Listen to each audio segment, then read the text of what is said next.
Well, ladies and gentlemen, welcome to our final press conference ahead of tomorrow's Novuna London Athletics meet. As I mentioned in press conference number one, this is the first time many of you will have seen Novuna as title sponsor within British Athletics, not only of the televised meetings, including this one, but also the Great Britain and Northern Ireland teams that are in action at age group championships right now.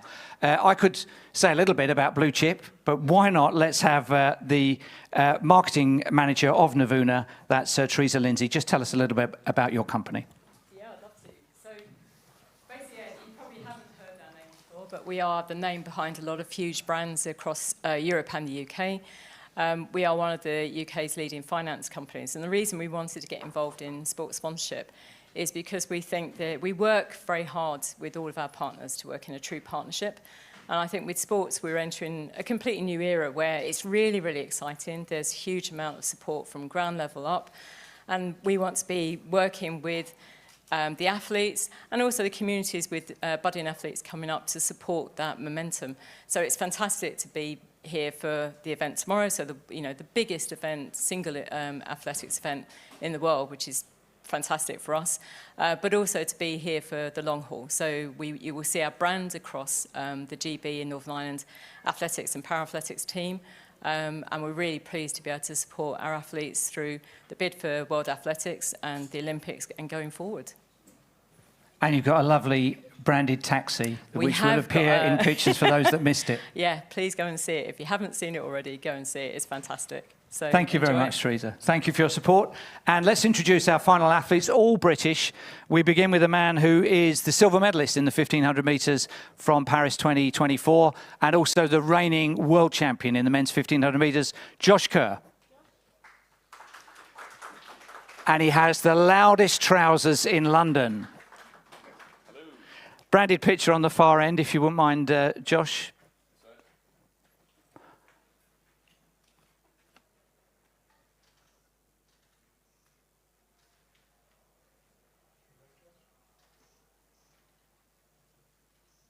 Thank you very much. Have a seat. And next we welcome contesting the long jump tomorrow, the double world champion in the heptathlon, Katarina JOHNSON-THOMPSON.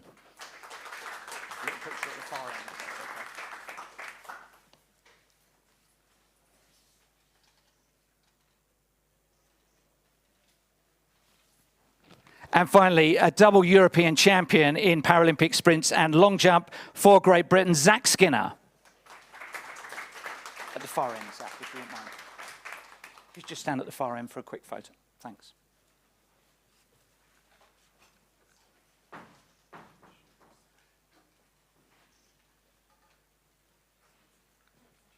Thank you very much. I'll sit over here so that your eyes are facing forward for any further pictures or filming. And we'll start with Josh.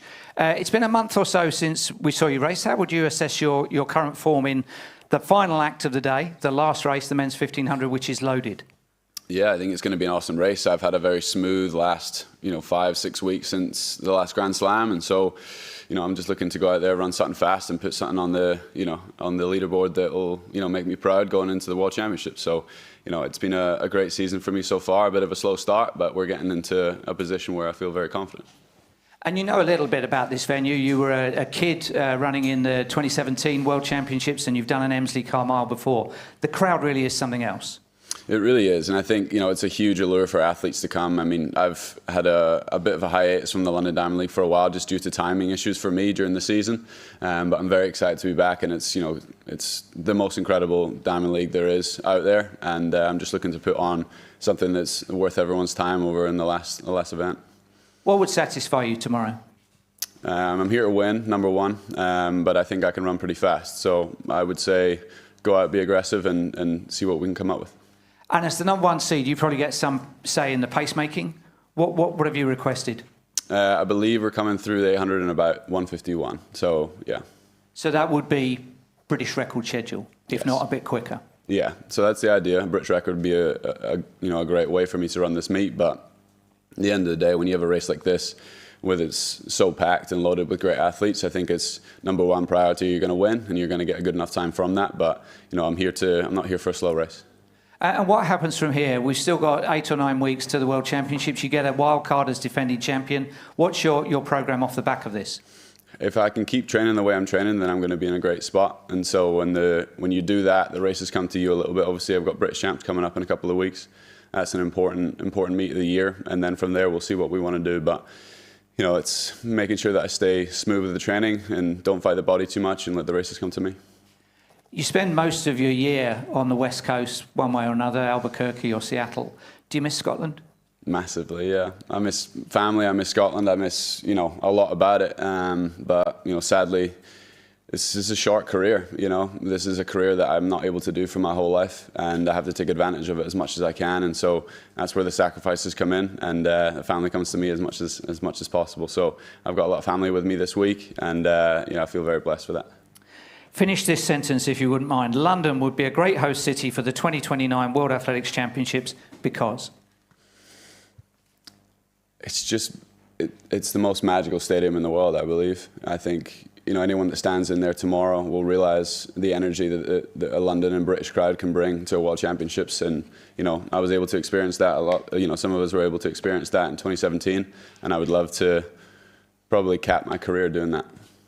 Thank you very much. Let's turn to KJT. You were here in 2012 as a mere schoolgirl, presumably, all those years ago. What are your memories of the stadium back then, the first time it ever hosted anything? I know, it feels like a short career, but it is actually a really long career. It's been so long. I actually competed in Stratford last week, and where my hotel was, I had the walk to the stadium, and it actually coincided with walking through the old Olympic Village where we stayed, and I got so nostalgic. And I don't like to think of it too much because then I realise how long I've been around, but it's a very, very special place and a very special stadium, and I've got such fond memories of competing here. And yeah, I think it's been the highlight of the two championships here, even though my first one, I was 19, so I wasn't expected to do much, and the 2017 one was a little bit upsetting, but I still have only good memories of this place. And this is your first long jump since Paris Olympics. What are your thoughts on how that should go for you? You know, it's a season opener for a start. I do want to come here and compete and put down a good mark. I want to come here, and I think this has always been a great leap into the highest of, every time I've come here, I've done a good mark, and it's given me confidence going into my heptathlon, and I would like that again. Obviously, it's a season opener, but I feel like training's been going well. I feel 100% healthy, and that's the most important thing for me, is to feel healthy, and then I don't have to think about my body. I can just think about my cues and my performance, so I hope that is the case tomorrow for me.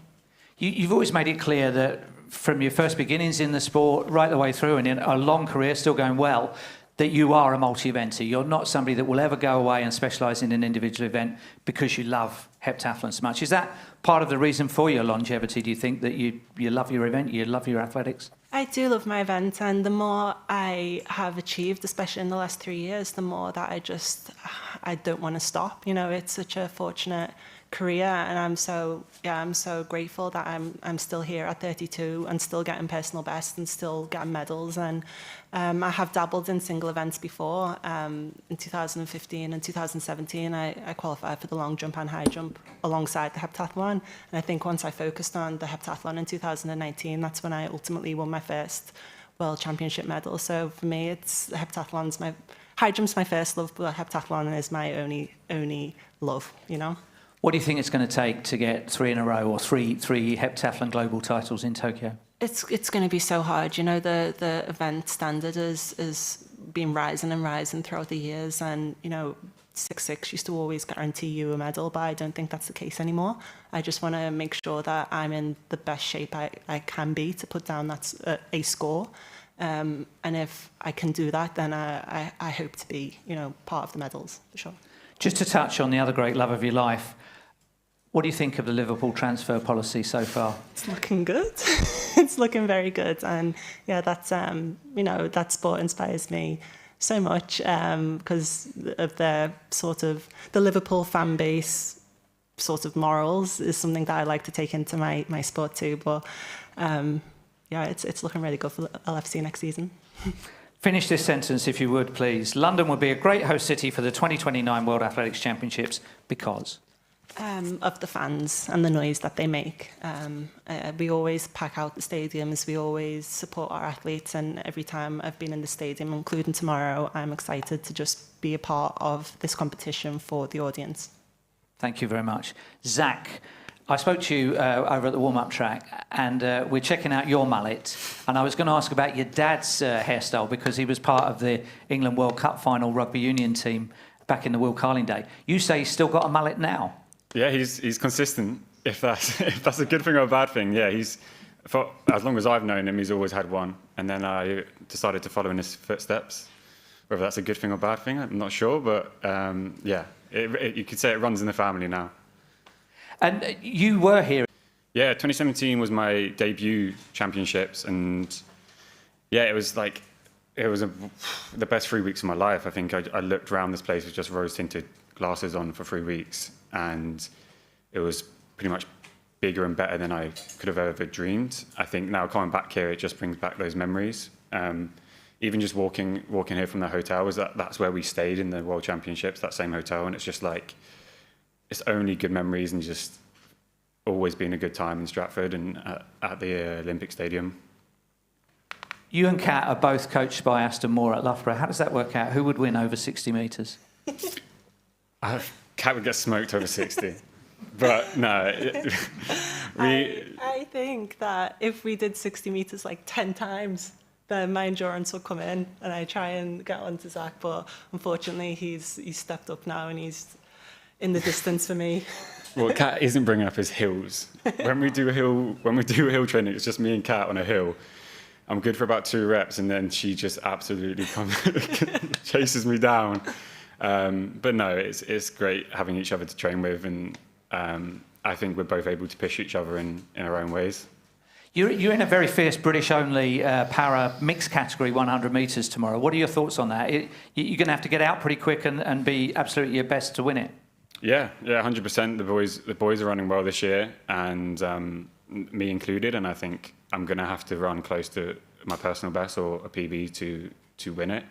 I think in the mixed para races, it's kind of always a win for everyone. If everyone runs well, then everyone wins in their kind of own way. But for me, I like the idea of being competitive.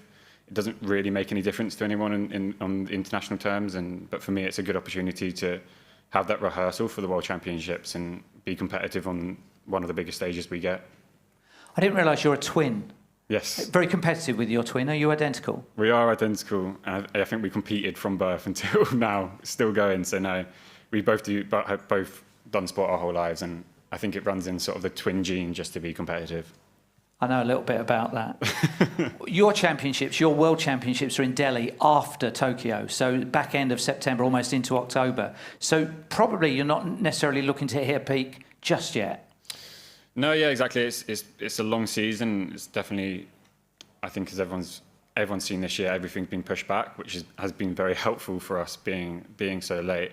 I think the one thing that I trust Aston to do so well is get us ready when we need to be. So just following sort of the plan that he sets out, make sure that I know that I'll be in the best shape come October. If that means PBs now, it just means it's going to be faster in October. So it's exciting. London would be a great host city for the 2029 World Athletics Championships and Para Athletics Championships because? You can't beat a London crowd. That's it. Very good. Thank you. Questions from you. If you raise your hand, the microphone will come to you. And if you wouldn't mind just saying who you are and where you're from for the benefit of the live stream. Who wants to go first? Yeah. Question for Kat. Says our Stuart Weir, Run Blog Run. I probably read a couple of hundred sports autobiographies. Yours would be one of the top 5. Why did you decide to be so honest and to address so many of the difficult things in the book? I think if you ask me a question, I'll answer it. And not unfortunately, but fortunately, that just is part and parcel of writing a book. If you're going to do it, then you might as well, do it properly and be honest. And as long as it is in some way of help to the next generation of young athletes who may or may not go through the same similar issues. It's just good to talk about certain things and normalize the struggle of how hard it is to be an elite athlete. I know it's normal for people to do that at the end of the career and then just like tap out, but I didn't see the issue in this, and I think more honest conversations are a good thing. Thank you. Hold your hand up if you have a question, otherwise we can move. Yes, at the back, thank you. Hi Josh, Sakalo from Activate the Burners. You recently started a YouTube channel, I guess at the start of the year. What prompted you to, I guess, showcase the insights of your day-to-day life and your training, and how important do you think that's been, just giving people visibility of what you do and what it is to be a high-performance athlete? That's a good question. I realized that writing a book would be much more difficult, and so, no, I think for me, I was able to reach the top of the sport in 2023, and I wanted to show that you can still do that in the sport without breaking any rules. And so to be able to show a transparent, authentic look of what it takes to be a world champion in this sport, I think there's a place for that for the younger generation coming through. And we're trying to figure out and slowly but surely tailor the videos to what we want them to look like and what people want to see, which is training and racing and things like that. And I think it's important. I think it's an important role for me to play now of like, I now have the confidence that I know what I'm doing, and so now I can try and show how you can do that with playing by the rules in the sport, and I think there's space for that.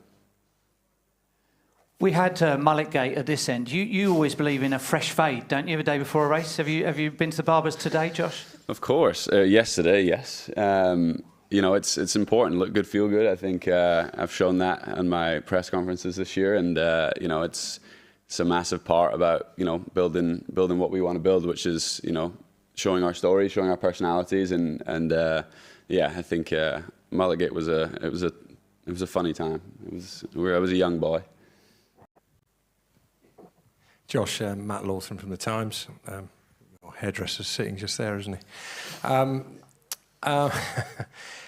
Jeff mentioned, as mentioned to all of you, about the 29 World Athletics Championships. As I understand it, the government is still deliberating over whether it's going to provide that funding that UK Athletics needs to bid. Can you summarise, as a young athlete who was here in 2017, but can you summarise the importance of staging an event like that again in London to the future of your sport? Definitely, I think, look around. This stadium was, the epicenter for London 2012, and then it inspired a second generation in London 2017. It's time to do that again. It's time for the UK to step up and realize that the reason that we're sitting here right now, and a big reason that the next crop of athletes that are coming through are competitive in the UK, and we're pushing the boundaries in the UK with global medals across the board, is because of the inspiration of the championships that we're able to see and continue to, hopefully perform at. It was my first ever championships in London 2017, and it was like, I'm not where I want to be, but I can't wait to get there.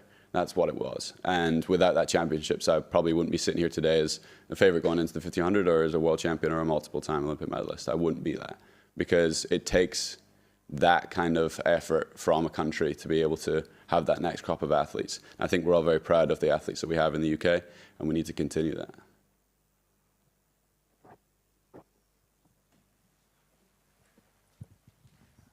Dave Bromwich from The Sun. A question for Kat.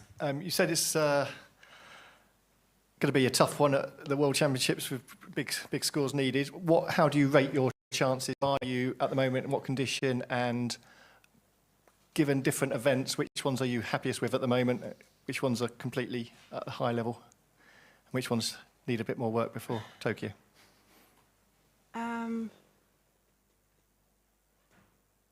Sorry, can you repeat that? Just with the difficulty, you say it's going to be really tough competition in the World Championships coming up. How do you rate your chances? What condition are you in at the moment? What needs to be done going into it? Yeah, I always rate myself. If I'm a healthy athlete, then you know I feel like I can be competitive. Anybody else? If not, we'll move to one-to-ones. Thank you very much to all three of you. Good luck tomorrow. And we will see you all tomorrow for the first of the Novuna-sponsored London Athletics meets. Thanks very much.